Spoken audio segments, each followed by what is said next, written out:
ইরানের সরকার পরিবর্তনের জন্য একটা নতুন পরিস্থিতি তৈরি হয়েছে। আমরা দেখলাম ইসরায়েলের সঙ্গে যে যুদ্ধবিরতির ডাক দিয়েছে আমেরিকার পক্ষ থেকে বলা হয়েছিল, সেই যুদ্ধবিরতি ইতিমধ্যেই কার্যকরী হয়েছে।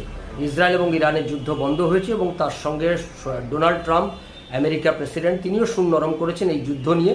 ইরানের প্রতি তিনিও সুর নরম করছেন। কিন্তু এর মধ্যে একটা বড় ঘটনা ঘটে গেল। বিদেশে বসে রয়েছেন, প্রায় 5 দশক ধরে বিদেশে বসে আছে যুবরাজ রেজা পেহলভি। সেই যুবরাজ রেজা পেহলভি তিনি এখন স্বাধীনতা এবং গণতন্ত্রের ডাক দিয়েছে ইরানের জন্য। ইরানের যে যুবরাজ রেজা পেহলভি তিনি বলছেন যে এই মুহূর্তে ইরানে আয়াতুল্লাহ খামেনি, যে আল খামেনি সরকার, তাদেরকে ক্ষমতাচ্যুত করা দরকার।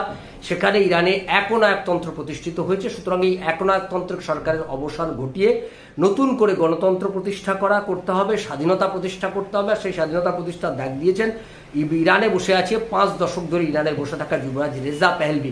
এই পরিস্থিতিতে দাঁড়িয়ে রেজা পেহলভির এই যে আওয়াজ তুললেন তিনি, যখন তিনি ইরানের এই যুদ্ধ এবং তিনি ইরানের এই পরিস্থিতির জন্য তিনি আয়াতুল্লাহ আল খামেনিকে তিনি দায়ী করেছেন। তিনি বলেছেন যে প্রতিবেশী রাষ্ট্রগুলোর সঙ্গে তার যে সম্পর্ক খারাপ, তার জন্য আয়াতুল্লাহ আল খামেনি তিনি হচ্ছেন মূল দায়ী।